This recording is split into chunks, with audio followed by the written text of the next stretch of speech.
తెలంగాణ రాష్ట్రాన్ని పెట్టుబడుల గమ్యస్థానంగా మార్చే లక్ష్యంతో ముఖ్యమంత్రి రేవంత్ రెడ్డి గారి సారథ్యంలో తెలంగాణ సర్కార్ అడుగులు వేస్తోంది. అంతర్జాతీయ స్థాయిలో పెట్టుబడులు ఆకర్షించేందుకు రీసెంట్ గా సింగపూర్ డావోస్ పర్యటనకు సీఎం రేవంత్ రెడ్డి రాష్ట్ర పరిశ్రమల శాఖ మంత్రి శ్రీధర్ బాబు గారు వెళ్లారు. హైదరాబాద్ సిటీలో పెట్టుబడులకు మరిన్ని ఎంఎన్సీలు ముందుకు వస్తుండడం రియాలిటీ రంగానికి కొత్త జోష్ ఇస్తోంది. ముఖ్యమంత్రి దావోస్ పర్యటనతో రియాలిటీ సెక్టర్ కు వస్తున్నటువంటి పాజిటివ్ బస్ పై క్రెడాయి ప్రెసిడెంట్ రాజశేఖర రెడ్డి గారు మాట్లాడుతున్నారు. Let's have a look.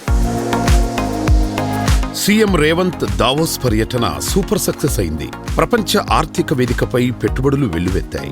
16 సంస్థలతో ఒప్పందాలు చేసుకోగా 1,78,950 కోట్ల పెట్టుబడులు వచ్చాయి. ఈ కొత్త ఒప్పందాలతో సుమారు 50,000 మందికి ఉద్యోగ అవకాశాలు రానున్నాయి. దావోస్ పర్యటనలో తెలంగాణ రాష్ట్రానికి పెద్ద ఎత్తున పెట్టుబడులు రావటం రియల్ ఎస్టేట్ రంగానికి ఉజ్వల భవిష్యత్తును అందిస్తుందని పలువురు నిర్మాణ రంగ నిపుణులు అంచనా వేస్తున్నారు.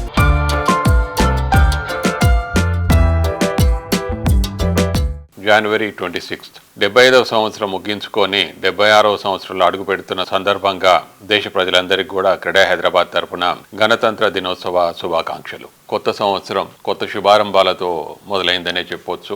ముఖ్యంగా సింగపూర్ మరియు దావోస్ పర్యటనని విజయవంతంగా ముగించుకొని వచ్చిన గౌరవనీయులు మన ముఖ్యమంత్రి శ్రీ రేవంత్ రెడ్డి గారికి, అలాగే IT and industry minister D Sridhar Babu గారికి క్రెడాయి హైదరాబాద్ తరపున శుభాకాంక్షలు మరియు ధన్యవాదాలు తెలియజేసుకుంటున్నాము. ఎందుకనంటే ఈ పర్టికులర్ విజిట్కి వచ్చినంత వరకు చెప్పాలంటే ఒక మైల్ స్టోన్ రీచ్ అయిందని చెప్పవచ్చు అనమాట. 1,78,950 కోట్లు ఇన్వెస్ట్మెంట్స్ రావడం అనేది it's a really big figure. దాంతో పాటుగా చెప్పాలంటే ఒక 49,550 ఉద్యోగ అవకాశాలు కూడా ఏర్పడుతున్నాయి. So it is going to be a game changer అనమాట.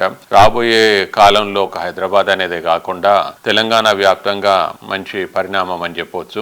అమెజాన్ వెబ్ సర్వీసెస్ ఒకటి 60,000 కోట్ల పైచులకు, తర్వాత సన్ పెట్రోకెమికల్స్ నుంచి 45,500 కోట్లు, టిల్మాన్ గ్లోబల్ హోల్డింగ్స్ వచ్చేసి 15,000, తర్వాత మన లోకల్ సంస్థ మెగా ఇంజనీరింగ్ వైపు నుంచి కూడా ఒక 15,000 కోట్లు, కంట్రోల్లెస్ డేటా సెంటర్ నుంచి కూడా ఒక 10,000 కోట్లు, సిఫీ టెక్నాలజీస్ నుంచి ఒక 10,000 కోట్ల పెట్టుబడి. అంటే ఓవరాల్ గా ఒక 4-5 కంపెనీల నుంచి 1,50,000 కోట్ల పైచీలకు పెట్టుబడులు రావడం అనేది చాలా మంచి పరిణామం అని చెప్పవచ్చు.